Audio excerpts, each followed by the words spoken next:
Shalom, selamat berjumpa kembali dengan saya dalam program Satu Desain Surabaya. Kita akan melanjutkan perenungan firman Tuhan kita dalam kitab Roma, pasalnya yang ke-11. Hari ini kita akan masuk ke dalam Roma 11 ayat 11 sampai ayat yang ke-24. Bagi rekan-rekan Chinese yang ingin mendapatkan bahan renungan hari ini, bisa langsung saja ke Instagram Shine Surabaya di @shine_surabaya atau di Facebooknya Shine Surabaya, Shine spasi Surabaya. Oke, sebelum kita masuk dalam perenungan firman Tuhan, saya ajak kita untuk satu dalam doa. Bapa yang baik, terima kasih Tuhan untuk anugerah Tuhan yang begitu melimpah atas kami. Terima kasih untuk perlindungan Tuhan, penyertaan Tuhan, sehingga hari ini kami masih bisa untuk merenungkan kebenaran firman-Mu. Kami percaya semua hanya karena anugerah atas hidup kami Tuhan. Saat ini Tuhan, kami akan mendengarkan firman, merenungkan firman. Roh Kudus bekerja di tengah-tengah kami, menjamah hati kami, biar membukakan yang terselubung bagi kami, sehingga kami boleh mengerti apa yang menjadi kehendak Tuhan bagi hidup kami pada hari ini Tuhan, melalui perenungan firman Tuhan hari ini. Dan untuk hamba-Mu yang akan menyampaikan kebenaran-Mu ini Tuhan, pakai Tuhan jamah, biarkan menjadikan hamba-Mu ini menjadi alat-Mu Tuhan untuk menyampaikan apa yang ingin Tuhan sampaikan bagi kami pada hari ini. Terima kasih Bapa, dan nama Tuhan Yesus, haleluya. Amin. Hari ini kita masuk dalam perenungan firman Tuhan dengan tema takutlah, dalam Roma pasal 11 ayat 11 sampai ayat yang ke-24. Begitu, kita langsung saja kita untuk membuka Alkitab kita di dalam Roma pasal 11 ayat yang ke-11 sampai ayat yang ke-24. Dan izinkan saya untuk membacakan firman Tuhan bagi kita semua. Israel tersandung, bangsa-bangsa lain selamat. Maka aku bertanya, adakah mereka tersandung dan harus jatuh? Sekali-kali tidak. Tetapi oleh pelanggaran mereka, keselamatan telah sampai kepada bangsa-bangsa lain, supaya membuat mereka cemburu. Sebab jika pelanggaran mereka berarti kekayaan bagi dunia, dan kekurangan mereka kekayaan bagi bangsa-bangsa lain, terlebih-lebih lagi kesempurnaan mereka. Aku berkata kepadamu, hai bangsa-bangsa bukan Yahudi, justru karena aku adalah rasul untuk bangsa-bangsa bukan Yahudi, aku menganggap hal itu kemuliaan pelayananku. Yaitu kalau aku dapat membangkitkan cemburu di dalam hati kaum sebangsaku menurut daging, dan dapat menyelamatkan beberapa orang dari mereka. Sebab jika penolakan mereka berarti perdamaian bagi dunia, dapatkah penerimaan mereka mempunyai arti lain daripada hidup dari antara orang mati? Jikalau roti sulung adalah kudus, maka seluruh adonan juga kudus. Dan jikalau akar adalah kudus, maka cabang-cabang juga kudus. Karena itu apabila beberapa cabang telah dipatahkan dan kamu sebagai tunas liar telah dicangkokkan di antaranya, dan turut mendapat bagian dalam akar pohon zaitun yang penuh getah, janganlah kamu bermegah terhadap cabang-cabang itu. Jikalau kamu bermegah, ingatlah bahwa bukan kamu yang menopang akar itu, melainkan akar itu yang menopang kamu. Mungkin kamu akan berkata, ada cabang-cabang yang dipatahkan, supaya aku dicangkokkan di antaranya sebagai tunas. Baiklah, mereka dipatahkan karena ketidakpercayaan mereka, dan kamu tegak tercacat karena iman. Janganlah kamu sombong, tetapi takutlah. Sebab kalau Allah tidak menyayangkan cabang-cabang asli, Ia juga tidak akan menyayangkan kamu. Sebab itu perhatikanlah kemurahan Allah dan juga kekerasannya, yaitu kekerasan atas orang-orang yang telah jatuh. Tetapi atas kamu kemurahannya, yaitu jika kamu tetap dalam kemurahannya, jika tidak, kamu pun akan dipotong juga. Tetapi mereka pun akan dicangkokkan kembali jika mereka tidak tetap dalam ketidakpercayaan mereka, sebab Allah berkuasa untuk mencangkokkan mereka kembali. Sebab jika kamu telah dipotong sebagai cabang dari pohon zaitun liar dan bertentangan dengan keadaanmu itu, kamu telah dicangkokkan pada zaitun sejati. Terlebih lagi mereka ini yang menurut asal mereka akan dicangkokkan pada pohon zaitun mereka sendiri. Ayat pokoknya ayat 22. Sebab itu perhatikanlah kemurahan Allah dan juga kekerasannya, yaitu kekerasan atas orang-orang yang telah jatuh. Tetapi atas kamu kemurahannya, yaitu jika kamu tetap dalam kemurahannya. Jika tidak, kamu pun akan dipotong juga. Haleluya. Saudara, apakah Anda suka berkebun? Ketika melihat orang-orang yang senang untuk berkebun, banyak sekali pemilik-pemilik kebun atau pemilik-pemilik tanaman biasanya melakukan pencangkokan, yaitu dengan tujuan baik untuk mendapatkan hasil panen yang berkualitas atau untuk menumbuhkan varian-varian baru di dalam tanamannya. Pencangkokan dilakukan tujuannya singkatnya ya untuk mendapatkan hasil yang lebih baik biasanya. Biasanya pencangkokan dilakukan dengan memperhatikan kualitas tanaman induknya. Dipilih dari induk yang sehat agar hasilnya pun juga sehat, hasilnya maksimal. Mereka bisa mendapatkan yang terbaik dari setiap kerja keras mereka.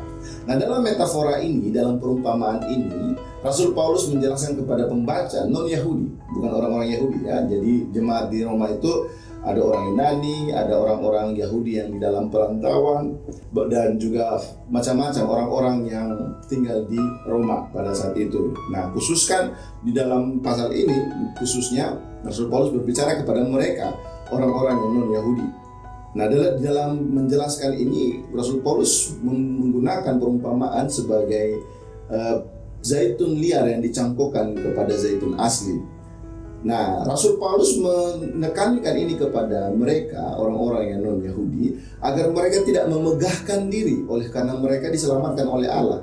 Artinya, kita pun di masa sekarang ini pun jangan bermegah diri atau jangan sombong karena kita semua diselamatkan oleh Allah. Sementara sebagian bangsa Israel, mereka tidak mendapatkan keselamatan itu karena kita tahu kemarin karena kekerasan hati mereka sehingga akhirnya mereka menolak kasih karunia Tuhan itu. Tetapi ada sisa-sisa yang telah Tuhan berikan bagi mereka sehingga mereka pun juga bisa mendapatkan kasih karunia itu. Paulus menyatakan bahwa hal ini adalah bagian dari rencana Allah supaya membuat mereka orang-orang Yahudi cemburu. Itu ada di ayat yang ke-11, kita bisa menemukan itu. Tujuannya ialah mereka pada akhirnya berbalik dan bertobat. Karena kebebalan hati Israel dan ketidakpercayaan mereka, Allah mematahkan cabang-cabang yang asli agar cabang-cabang liar dapat dicangkokkan melalui iman mereka kepada Kristus, sang akar sejati. Kita bisa menemukan itu di ayat 17 dan ayat ke-18. Kita harus mengerti bahwa ketidakpercayaannya Israel terhadap karya Allah ini yang berdasarkan kasih karunia membuat mereka menolak Yesus, sang Mesias yang selama ini dinanti-nantikan. Demikianlah kita menjadi kudus sebagai umat Allah, disebut sebagai Israel rohani yang menerima Yesus sebagai Tuhan dan Juru Selamat dalam diri kita. Tetapi kita harus memperhatikan bahwa cabang-cabang pohon zaitun asli yang telah dipatahkan tersebut dapat dicangkokkan lagi jika mereka tidak tetap dalam ketidakpercayaan mereka. Untuk itu Rasul Paulus menekankan bahwa kalau seandainya pohon zaitun asli saja Tuhan tidak menyayangkan untuk mematahkan ranting-rantingnya yang tidak berbuah itu, apalagi kalau seandainya kita adalah zaitun-zaitun liar yang dicangkokkan kepada pokok zaitun asli itu.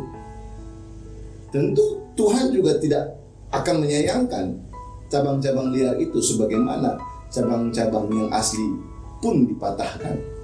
Untuk itu, oleh karena alasan tersebut, maka kita harus memperhatikan kemurahan Allah dan juga kekerasannya. Jangan menjadi sombong, tetapi takutlah. Nah, saudaraku yang kekasih, peringatan Rasul Paulusnya ini bukan hanya untuk kepada pembaca pada saat itu saja, tetapi pesan Rasul Paulus ini juga bisa sampai kepada kita di zaman sekarang, orang percaya yang ada di tengah-tengah zaman postmodern ini.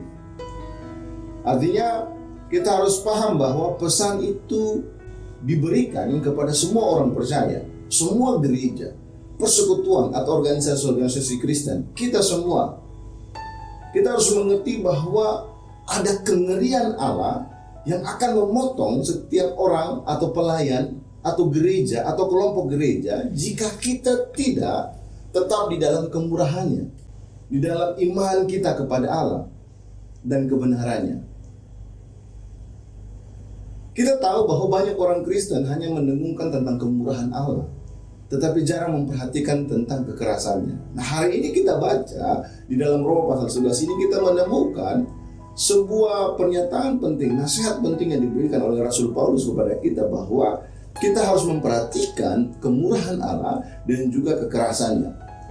Sehingga kita tidak dapat hidup semau kita saja ketika kita sudah menjadi orang percaya, tetapi kita tinggal di dalam kebenaran. Artinya orang-orang yang mendengungkan tentang kemurahan Allah ini dan tidak memperhatikan tentang kekerasan Allah ini dapat tersandung dan akhirnya hidup di dalam dosa. Untuk itu kita harus sadar bahwa jika cabang aslinya saja dipatahkan, bukankah hal yang sama akan Allah lakukan bagi mereka yang menyepelekan kemurahan Allah? Dan itulah yang terjadi ketika kita menerima kasih karunia Allah tetapi kita tidak memandang kekerasannya.